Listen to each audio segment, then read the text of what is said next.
He is risen. He is risen indeed. Welcome to the Afterword podcast from Union Church in Livingston County, Michigan. Each week we sit down to think out loud about how the gospel of Jesus Christ and the truths of his word connect to the questions, issues, and practices of everyday life. And today we're talking about John 11 and the resurrection hope of the gospel. Hey everybody, welcome to the Afterword podcast. My name is Kyle, and I'm here with my co-pastor and Easter Sunday preacher, Ethan Ezikian. Hey, Kyle. He's risen. He is risen indeed. It is the Tuesday after Easter, which, I don't know, maybe that has a word. Easter. I feel like Eastertide is a word. Eastertide Tuesday, or just Eastertide? In the church calendar, maybe it's also called like ordinary time. No, I think it's called Eastertide. Okay, we are in the middle of Eastertide.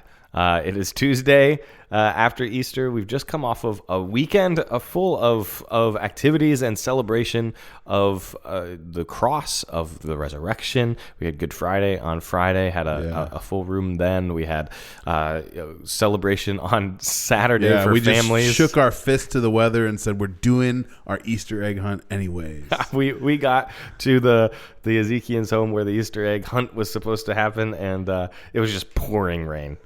We all met in the barn. There was way more people there than I expected. I know. I couldn't believe it. It was great, actually. The kids had fun, and we had good pancakes. It was a good day. But even better was Sunday morning and getting to celebrate together. I had so much fun with our church on Sunday morning, Easter Sunday. It was great. Just a huge shout out to volunteers who gave of their time to tear down afterwards, delaying their Easter plans, to the volunteers who were in kids ministry, who sacrificed being in the primary worship service with God's people to serve the children of Union Church and visitors, and to those who prepared some additional elements for people to help celebrate Easter, some snacks and we had and like treats. chocolate covered pretzels, and I thought it was cool. We had flower seeds that people could plant, which is a cool way to celebrate Easter. And that wasn't our idea at all. It was just somebody had a good idea. So such a cool. I love watching our church come together to do things like that. And being a church plant and a set up and tear down church, it does mean extra and different kinds of work sometimes. But I'm also like so grateful for the ways that we have to do this together as a church. Like there's no. If you're going to be in this thing, we have to really be in it. You know, there's no like buffet Christianity or less of it at least. And so I love days like Easter Sunday, even though it was a big weekend. It was, and people put in a lot of work all throughout the weekend. Again, we had some special music and kids volunteers on Friday. We had families, a family, some of the youth in our church helping put on the Easter egg extravaganza on Saturday. Like just a ton of effort put in by the whole church, really, and we love it. And it does make the weekend feel unique and celebratory and marked in a unique way, even though we're not a church who's adding 3 services to our Sunday, our Sunday lineup. There's not a whole lot that changes in terms of our worship service itself on Sunday, and that's it's an interesting point in how Christians experience the rhythm of the church. At least in our modern day, is that Easter does often feel like a sort of Christian Super Bowl a little bit, especially at least if you work in churches. Yeah. Well, I was kind of wondering, even if you're not a church worker, but you have just become very used to church culture, because for a long time we didn't really do it this year, but even in my family, like Easter's like, okay, we're gonna go get new outfits for everybody, and we're going to make sure we get a family picture. And none of those things are bad. No. But it's just like, okay, we do set it apart as kind of like this unique day. And particularly if you do, in a lot of the churches you and I have worked in, it has felt like one of the biggest Sundays of the year. And sometimes in those other churches, we would plan for massive, increases in attendance, because depending on your church and where you're at, that is a Sunday where everybody goes to church with their mom, who doesn't usually go to church on those Sundays and things like that. And by God's grace, Christians invite their unbelieving friends because they know the gospel is going to be preached. And so, yeah, so here's my question though. I want to talk about your sermon, but before we do, I want to maybe help us think about how we should think about Easter. Like you just mentioned, it's a Sunday where we know that there's going to be unbelievers who are coming with their families who maybe don't usually go to church. We know that Christians are going to invite their friends because they know the gospel is going to be preached.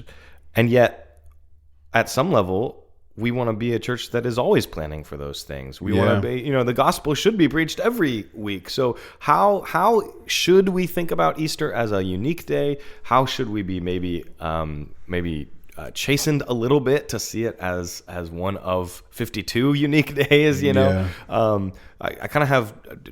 Maybe here's the way I want to ask you, Ethan. Start with this.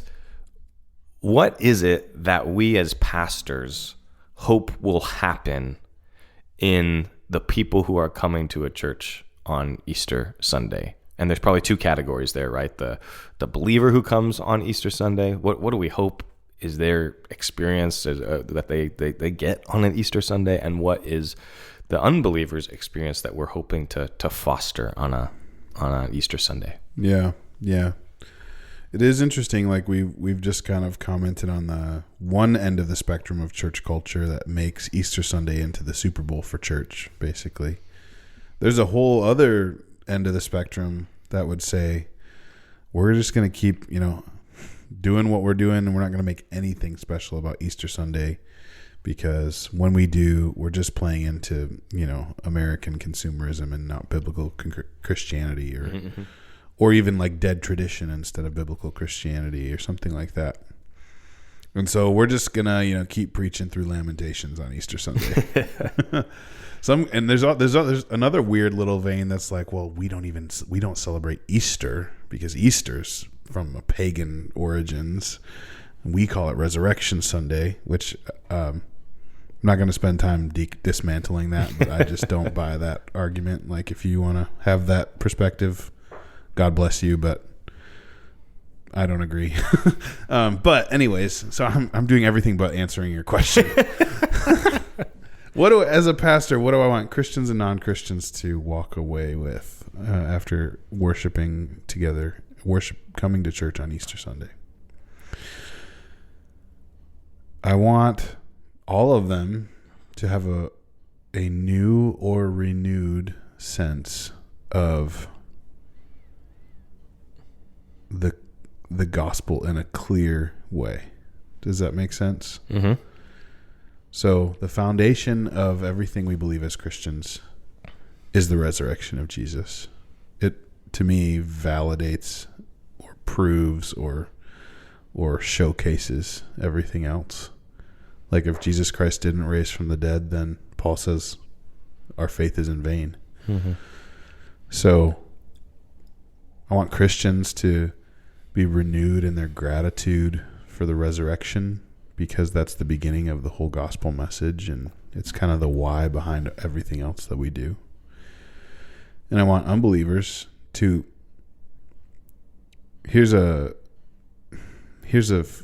I obviously want every unbeliever to walk away from coming to church believing, having faith in Christ where there wasn't faith before.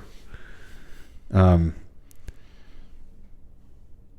insofar as it depends on me, I want them to have heard me as a pastor and our church as a people celebrating the resurrection in a way that makes non-Christians think, man, I wish that were true.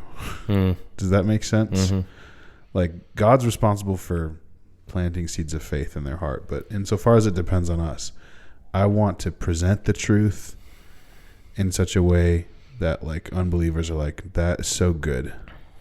And I want God's people to celebrate the truth of the resurrection in such a way that they're like, I see how that works out in their own hearts. Like, I see the joy that it engenders in their own hearts. Mm-hmm. That I want all this to be true, even if I can't take the leap of faith at this moment. Mm-hmm. How would you answer your own question? I think for Christians, it's important to recognize how God has made us to be a people who celebrate. Basically, in every culture all throughout history, people mark particular times and seasons, days, with celebration, not because the thing they're celebrating only exists in that time or place or day, but because we are a people who need to be reminded of things. Yeah. And so, like your wedding anniversary, you're going to celebrate once a year, but you're going to love your spouse every day. And same thing, like I want my children to feel loved and honored and cherished every day. And yet on their birthday, we try and show that to them in a unique kind of way, that they would be reminded in a way that they're not daily of the special place that they have in our family and how I'm grateful that the Lord made them, you know? Yeah.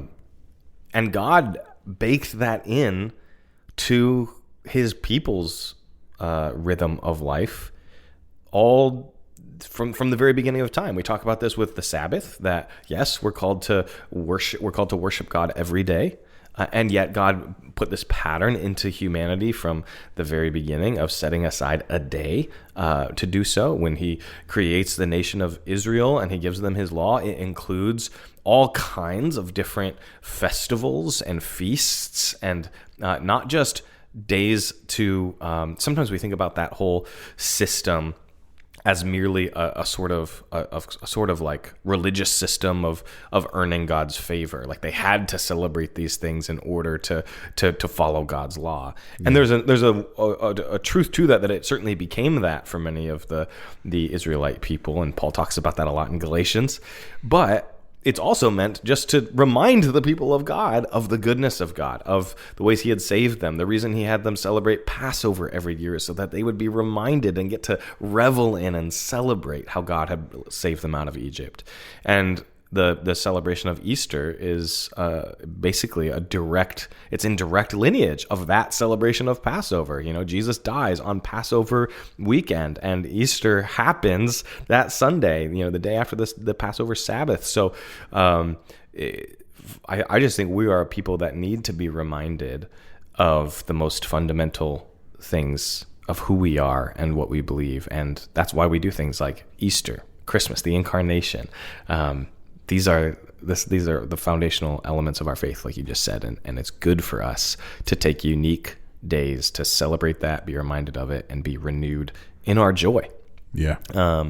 And for non-Christians, I think, again, we just want to acknowledge the reality that a day like Easter is a day when you will have more non-Christians there than most Sundays. Yes, yeah. Every Sunday we want the gospel to be clear, so that anyone who is visiting our congregation who's not a believer, or somebody who is even in our congregation who's not really a believer, could hear it for the first time. You know, we want that to be clear every week, but we want to be good missional Christians too, and say, in our context, there are going to be people who come to church on Christmas and Easter. Yeah. And so we want to orient ourselves on those days in such a way that maybe emphasizes the gospel in a slightly different way. Yeah. And especially, so I want our people at our church, I want to say a couple things specifically to Union Church people, which is probably all of the 4 people who listen to this podcast. So first of all, like, I do genuinely want every Sunday to be a Sunday where you feel like you can invite your friends. So we want the gospel to be clear, and we want to host a worship gathering that isn't, I would not call it seeker sensitive, but I would call it hospitable. In the same way that if you had somebody over to your house who's from another country, and you kind of introduced the customs of your family to them in a way that's not like, we're not going to change what we do, but we want to make sure you don't feel totally bewildered by the whole experience. That's what we want church to be. So keep us accountable in that, Union Church. Like, if you ever feel like you can't invite a friend to church because of X, Y, or Z, like, that's something we want to hear about. That's the first thing I want to say. And darn it, the second thing I wanted to say is not in my brain anymore, which was, I feel like, the more important thing, but I'm going on a little bit of sleep, not a lot of sleep right now, and I think it's showing. This is what you get when you do a podcast without note taking ahead of time. Right. This is our vibe. Yeah, I love that. We can be hospitable. It is possible to go too far, and you kind of highlighted that. We don't want to be what might be labeled under that label of seeker sensitive, in the sense that the service becomes about reaching the non-believer. Right. And we wouldn't say that. We would say that the worship service is for the people of God. We gather together. God has commanded us to worship Him and to edify one another. Oh, I remember the thing I was going to say. Okay, go before you lose it. Yes. So I want us to think about these things, being aware of where God has placed us in Livingston County. So we might think about Easter a little bit differently if we were in a highly progressive city where most people are so post-Christian they don't even like have any sort of religious memory. They don't go to church on Christmas and Easter anymore. If we were in that kind of context, we might celebrate Easter differently or approach it differently. But here in Livingston County, most people, even if they don't go to church, can remember their grandma going to church or something like that, or they still have this instinct of wanting to get married in a church or have a funeral in a church.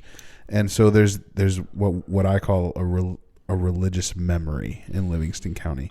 And so because of that, people are predisposed to be more open to coming to church on Christmas or Easter. And because that's a reality, we want to leverage that opportunity as believers to take the chance to get them, because people don't believe unless they hear the word preached. And that doesn't necessarily mean preached from a pulpit on a Sunday morning. It means speaking the gospel, but it doesn't exclude the actual preaching of the gospel on Sunday mornings among believers. And I want to use that to give anybody listening, but especially our people, a lens through which to view other churches and how they're approaching a day like Easter too, in a slightly different lens. Not only would we celebrate it differently if we were in a different location, but if we were a different kind of church, meaning if we were a bigger church with a more public-facing presence, because we meet in a school that it doesn't have a recognizable building. We don't meet, downtown Howell in a big historic church. Oh, I wish. I wish we did. But because that's true, we're probably going to have a different sort of unbelieving crowd on a Sunday morning. They're probably coming with family or something like that, as opposed to a larger, more visible church that may have a lot more or different kind of unbelievers who are coming in just because they've seen the churches passing by on a Wednesday afternoon. Yeah, and the church has had a sign out that says Easter services these times. Right. So even like those churches, the 242s, the CBCs of our area are going to celebrate Easter in a slightly different way probably than we are, not because either of us have the right angle on celebrating Easter necessarily, but because we recognize the ways that our culture around us are going to engage with us on a day like Easter. And so those are the things we're trying to kind of balance together as we prepare for worshiping together on a day like that. Yeah. There's even one local church, not one of the ones you've mentioned, but they do a helicopter Easter egg drop. And a few years ago, if you were, plugged into evangelical church culture, that was a thing to kind of make fun of, like overly extravagant. But I just had the thought this week, like, okay, maybe there's a way to do that is a little bit of a waste of money. But maybe somebody owns a helicopter. It's not out of the question in our community. And you might as well leverage that helicopter for getting people to come to church and hear a Bible story for their kids or something like that. Like, I'm not opposed to that, There's a way to view the way other churches, differently sized and differently situated, choose to leverage their resources, especially around things like Easter. We can view that with charity. Mm-hmm. So now, there's, as far as I know, there's no church helicopter in the upcoming budget that we're going to be talking about soon. I've been meaning to talk to you about that. We should probably double check. Yeah. The one thing that we want to make sure that we do want to guard against as we think about something like Easter is that what's at the center is not the extravagance of Easter, whether it's the helicopter egg drop or the snacks or whatever else. But what's at the center is that clear preaching of the gospel. Yeah. And so despite, we do want to give, have a lens through which we can view something like Easter and appreciate some of the extra work that goes into it, some of the different ways that we celebrate that day. But we want to view those things as aiming toward the gospel. That's what if it's not aiming toward the gospel being proclaimed to ourselves and to the non-believers who are joining us, then we've missed the mark. Yeah. Amen. There's a really helpful, I didn't bring it up right now, but there's a really helpful quote from C.S. Lewis in his book on, it's his book on the Psalms, where he talks about Easter candy for children. And he talks about how there's a point in a child's life where, when they're young, when they can't differentiate between the substance of a thing and the extravagance that comes with it. So a child, a toddler may think of Easter, and they're just thinking of the feeling they have when they open up Easter eggs. Yeah. And Lewis essentially says that's okay. that's part of what it means to be a child, is all of the meaning and the substance and the accoutrements of a thing are all kind of blended together. But there does become a point in our lives where we can start to distinguish between those things. And if at that point the accoutrements have become the substance in our mind, that's when we've gone off the rails. Yeah. If you can find it, yeah, search C.S. Lewis on children's Easter candy. It's a helpful. Basically, you can quote. just say the sentence, "There's a helpful quote from C.S. Lewis," and then it's just true. All right, Ethan, let's we've talked about Easter for quite some time here. Let's get into the Word. You preached a little bit of an atypical Easter passage. We preached out of John 11 and Jesus raising Lazarus from the dead. Yeah. Would you mind reading the passage that we read on Sunday and Yes. giving us a little bit of a summary of your sermon? Yes, this is John 11, 17 through 27. Now, when Jesus came, he found that Lazarus had already been in the tomb 4 days. Bethany was near Jerusalem, about 2 miles off, and many of the Jews had come to Martha and Mary to console them concerning their brother. So when Martha heard that Jesus was coming, she went and met him, but Mary remained seated in the house. Martha said to Jesus, "Lord, if you had been here, my brother would not have died. But even now I know that whatever you ask from God, God will give you." Jesus said to her, "Your brother will rise again." Martha said to him, "I know that he will rise again in the resurrection on the last day." Jesus said to her, "I am the resurrection and the life. Whoever believes in me, though he die, yet shall he live. And everyone who lives and believes in me shall never die. Do you believe this?" She said to him, "Yes, Lord, I believe that you are the Christ, the Son of God, who's coming into the world." This is the word of the Lord. Thanks be to God.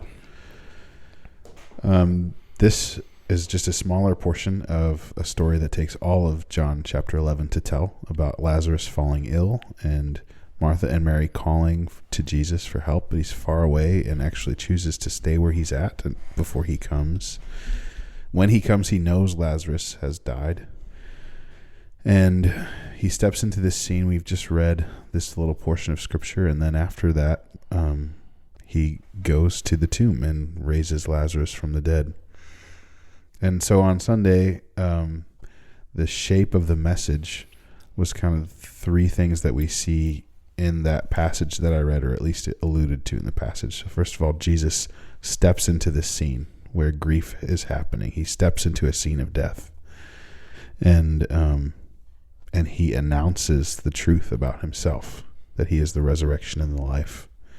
And then what we didn't read, but what is implied and what happens just a few verses later, is that he proves the truth about himself by raising Lazarus from the dead.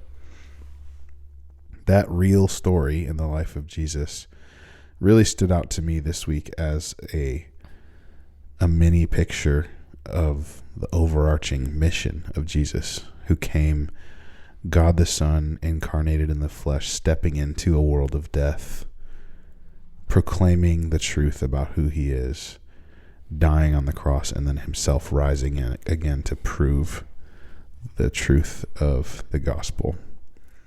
So the main point of the message on Sunday was that in a world full of death, our only hope for resurrection is Jesus Christ. And we just tried to hammer that home by looking at how Jesus meets us in this world of death, by understanding what it means that he announces the truth that he is the resurrection and the life, and how he proves that by raising Lazarus from the dead, but also leaping forward to his own death and resurrection.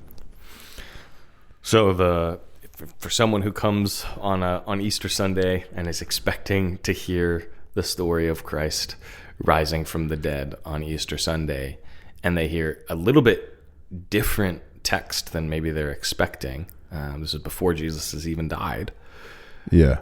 What I'm hearing from you is that this is still substantially about Christ's own resurrection, because it's sort of the paradigm of what Christ's whole life and death and resurrection is. Yeah. That's why I felt licensed to preach a text like this. And it also is the place where Jesus says, I am the resurrection and the life. So on a Sunday when we're celebrating the resurrection of Jesus, I'm interested in that passage. Yeah. You bring up an interesting point. Like, it is not a typical Easter Sunday text. I think typically there are like 5 options for easy, like, I'm definitely going to preach this on Easter, and it's like any one of the 4 Gospels accounts of Jesus' resurrection, or 1 Corinthians 15, where Paul talks about the resurrection. And those are great places to be. And if I was preaching those texts, I would probably spend a lot more time giving like apologetic proofs for why we believe the resurrection really happened. And that honestly didn't happen in my sermon on Sunday. I was more interested in, I don't want to say assuming that, but like using the resurrection as a leaping off point to understand, okay, why does this theology matter for our lives? Which I think is what Jesus is doing with Martha. He's saying, I am the resurrection and the life. And that doesn't exist in isolation. It's only important to us because later he rose from the dead. But when he says to her, I am the resurrection and the life, it means something. It has teeth in her life as his disciple, and it does for us as well. And so I felt licensed to preach the text because of that. There's also a part of me that's like, well, you're expecting this, and I'm going to surprise you and do something different, Yeah, we should feel the freedom to preach outside of those traditional texts, because, like we talked about earlier, the resurrection is so foundational to everything we believe. It is underlying so much of what we place our hope in. Here, I think one of the things that I was most struck by as you were preaching is that we often think about the resurrection as a thing that happened to Jesus. He did resurrect, and he is alive. It's something about what has happened to him or his current state, and that is good news. He has risen from the dead. That's good. You mentioned on Sunday, it proves that his sacrifice was accepted by God. That it is finished. That he is alive is good. That he is king. He's reigning now. All those things are good. But to say that he is the resurrection and a life is bringing home the hope and the call to someone so much more specifically. It's not just believe a thing about Jesus. It is come to him. Yes. Come to him for your own resurrection and life, And I just was, without that reality, what happened to him as an event doesn't really matter to us, Yeah. Now you started the sermon on Sunday with at least part of your introduction with this quote from, I think it was from Tim Keller, right? Yeah, I try not to, I quote Tim Keller so much that I feel self-conscious about it. So sometimes when I put it in my sermon, I'll say like one of my heroes, not because I'm trying to hide it, but I just want our congregation to not get tired of me quoting him. Well, sorry for outing you. You outed me, but it's okay.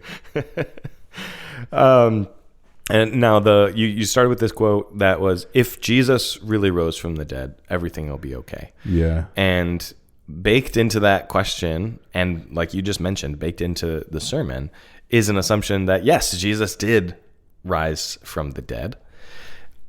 Could you give for somebody who came on Sunday and wants what you said on Sunday to be true? Exactly how you hoped would be, wants this vision of hope this vision that everything will be okay to be true, but isn't quite there on believing that it actually is. What's the kind of short version of, here's why I believe the resurrection actually is true? Okay, well, I would start by saying that there's no Christian or secular historian that is regarded as trustworthy and respected who doesn't at least acknowledge that Jesus lived and was crucified. So that's important to note. Even famously deconstructed or unbelieving like Bible scholars like Bart Ehrman will say, yeah, Jesus lived and died. So I would start there, and then I would look at the reliability of the biblical accounts. I'd probably want to walk through with somebody just why we think Scripture is trustworthy as a historical account. Some things like, you look at the book of Mark, and you see how often someone like Peter, it's pretty obvious to scholars that he's like the source material for the book of Mark, and yet he is also just like a fabulous failure. That's what I'm trying to say. He fails so epically. Nobody would ever make this up about themselves.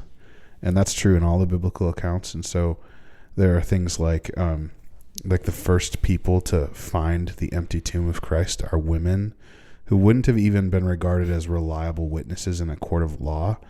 So if you're fabricating this, you would not choose women as the people to find the empty tomb and go testify about the risen Jesus.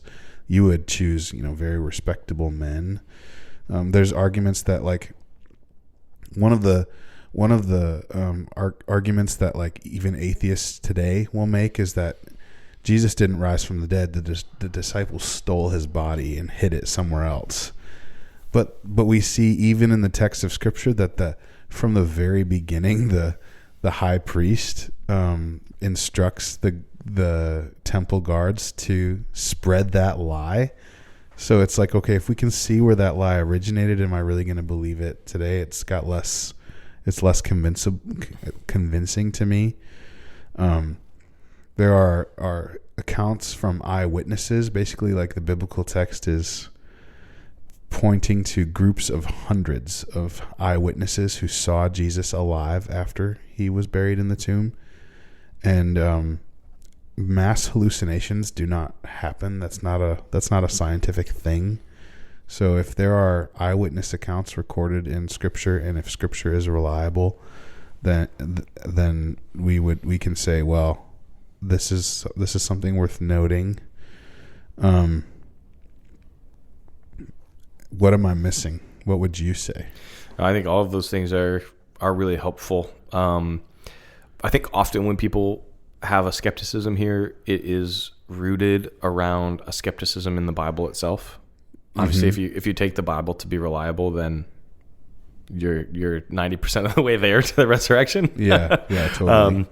Because the four Gospels are all uniformly not just they don't just mention the resurrection, but they're really, all four Gospels are centered around the death and resurrection of Christ. Yeah.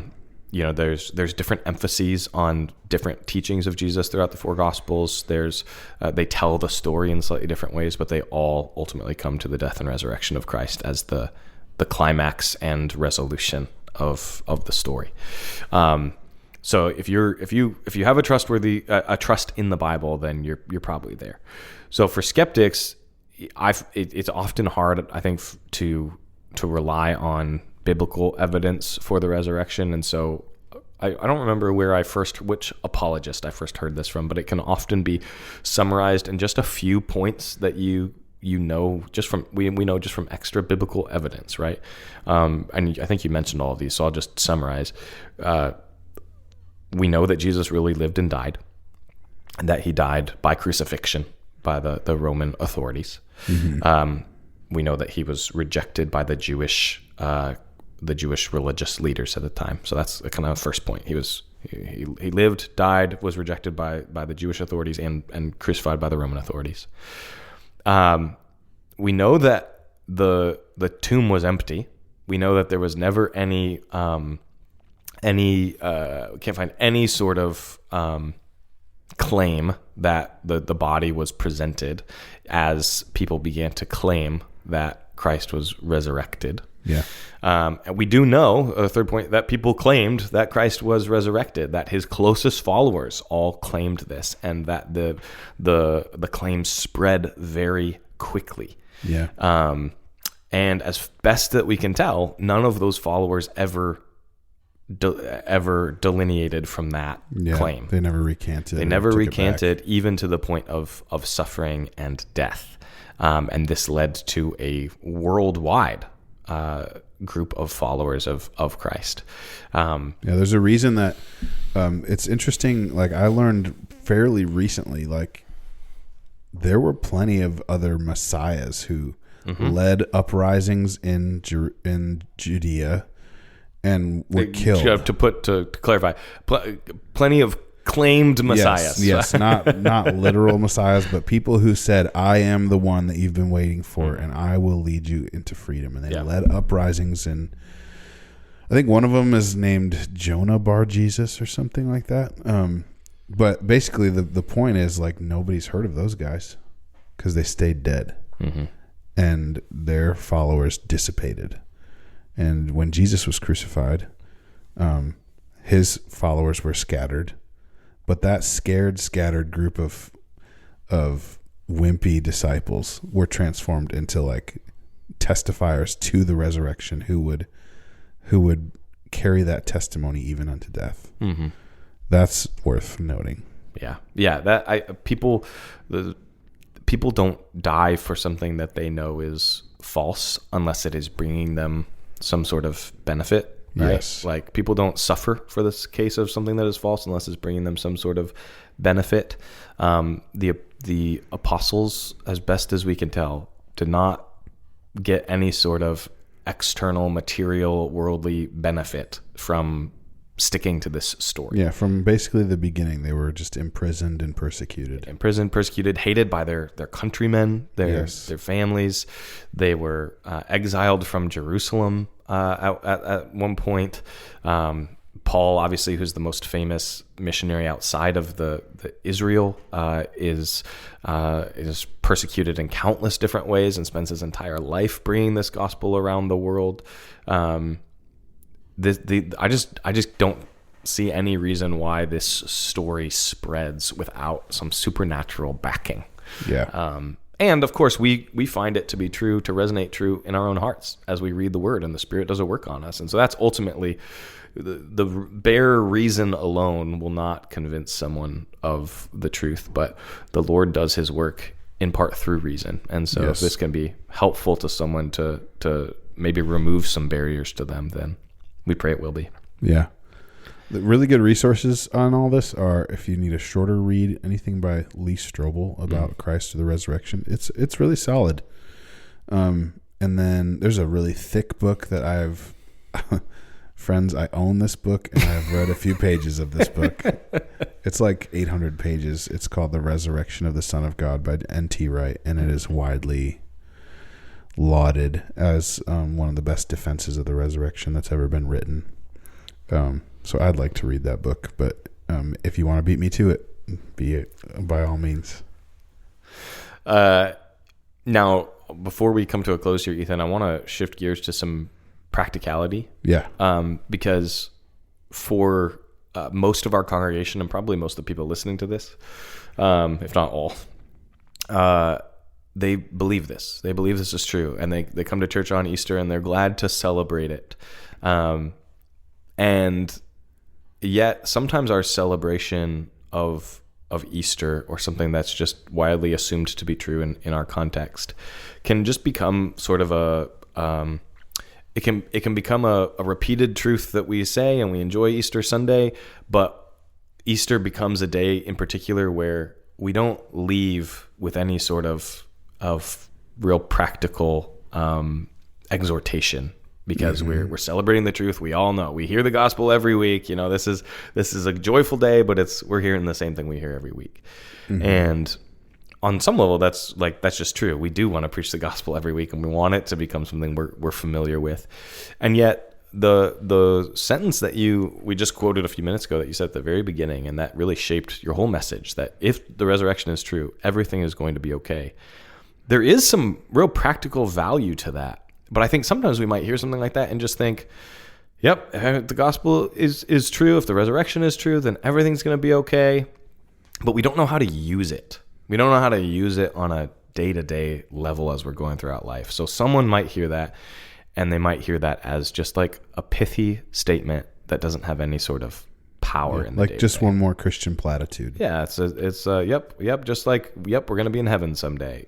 But how does the resurrection give us hope in the day-to-day? How does it change how we go about the day-to-day? Where's the power in that reality? Well, I mean, this is one of the other reasons I love John chapter 11 is it's a story of Jesus basically saying, you are in the midst of your grief, but I am the resurrection and the life.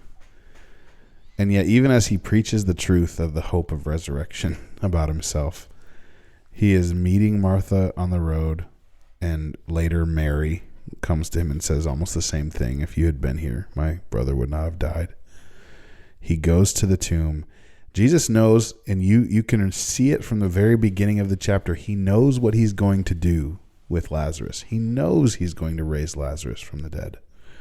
And yet he gets to the tomb and he weeps. Mm-hmm. And so the good news of Christianity is not just like slap the truth on your suffering and don't feel your pain anymore. Yeah. Instead, we have a Savior who has, what does Hebrews say? It says, we do not have a great high priest who's unable to sympathize with our weaknesses. Mm-hmm. And so we have a God who meets us in our pain, but he does not leave us there in our pain. And if Jesus rose from the dead, everything is going to be okay, is not a promise of, we're just going to be in heaven someday. It's a promise of resurrection for all of creation. So lots of religions promise heaven to people. This is what Tim Keller goes on to say in the clip that I pulled this quote from.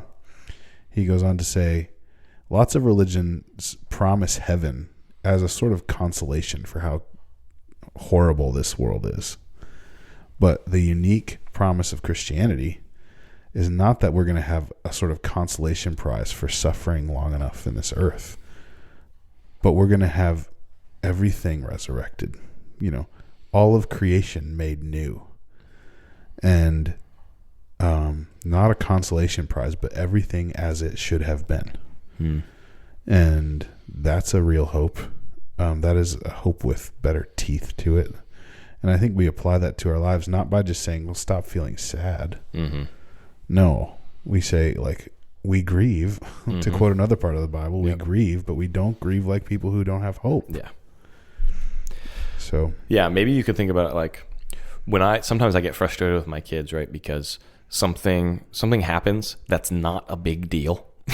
Yeah. And they react to it with an outsized reaction, right? Like, my daughter, breaks off a piece of my son's Lego that he just got, and he reacts as if it's the end of the world. And sometimes in my frustration, I just want to say to him, stop crying. This isn't a big deal. We'll fix it. It'll be okay. And that's not what God is doing when he gives us these truths. And it's not what we want to do as Christians when we say everything's going to be okay. It's not quit crying. It's going to be okay. Stop suffering. Stop grieving. Instead, it's a we grieve. We recognize the death that is here, the pain that is here, the sorrow that is here. And when we say it's going to be okay, it's not just the consolation prize. It's, again, to quote another part of the Bible, Paul says, your sufferings are actually going to, it's going to be paid back in a way that is it's like your suffering is an investment in your future joy. Even that all the pain of this world will seem like light and momentary suffering. It doesn't now, but in the light of the joy that is to come, it will, which means that we can endure suffering in the here and now. It doesn't mean the suffering goes away, but we can endure it, knowing that it will be paid back in full to God's people. It's easy for that to slip into a sort of pithy, quit suffering, it's that things are going to be fine. But we do want to guard against that. Okay, Ethan, we're running short on time here, but I want to give a quick look ahead for our people. We started on Easter Sunday, like you said. You picked a passage that maybe some people wouldn't expect on Easter Sunday. And for us as a church, we normally are just kind of working our way through a book of the Bible. But beginning this past Sunday and over the next few weeks, we're going to be doing something a little bit different. It's a little bit more of a topical series. Can you just give people a short look ahead to what's to come? Yeah, this is a 4-week series. It's going to be just the month of April together. And then after that, we're going to jump into the book of James, which I'm excited for. But in this month of April, basically the hope behind this is that we use the words, the gospel a lot, especially at our church. We want to be a gospel-centered church. We talk about that often, and yet if we're not careful, that little phrase, the gospel, can become just one more part of our Christianese lexicon. We don't want that to happen. We don't want to just slap the gospel on stuff and just make it sound like, we're putting Christianese language onto things that we don't really understand or know how to apply. And so for Christians, we need to rehearse the truths of the gospel. And in this series, we want to do that in an explicit way so that, at the end of this series, I can ask somebody at our church, hey, what is the gospel? And maybe you might be able to say the gospel means death is not the end. We can be right with God. We can change. And there's hope, those are the 4 sermon titles we're having. Really, what we're trying to get at is resurrection, justification, sanctification, and glorification, which are more theological terms that we want to unpack in these sermons. We just wanted to give them titles that were maybe more palatable upon first read for those who are not so theologically minded.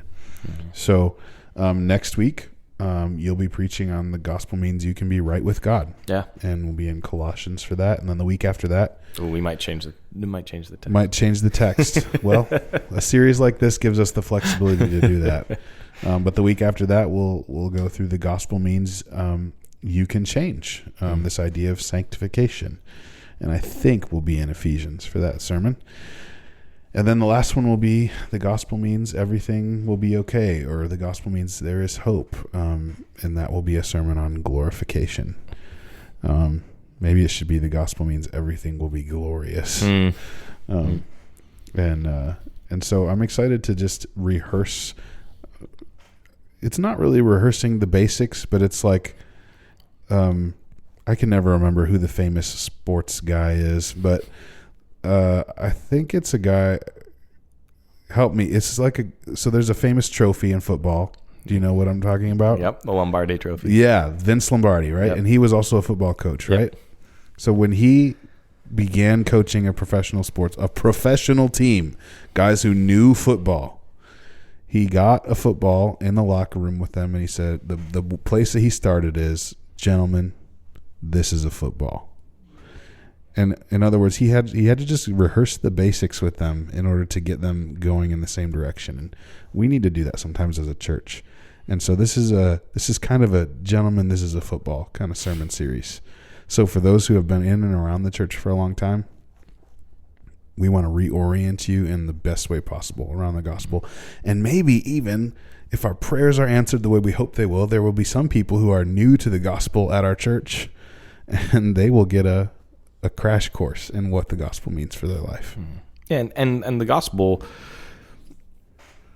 maybe another way you can think about this sermon series is, well, what does it mean to be saved? That's, what does it mean to be saved? And that's why we have used these language. On one hand, yes, it means we'll be resurrected, we'll have new life. It means we are justified, we will be sanctified, we will be glorified. But to be saved in Christian parlance does have power now. It's not just okay, once you believe it, now it's done.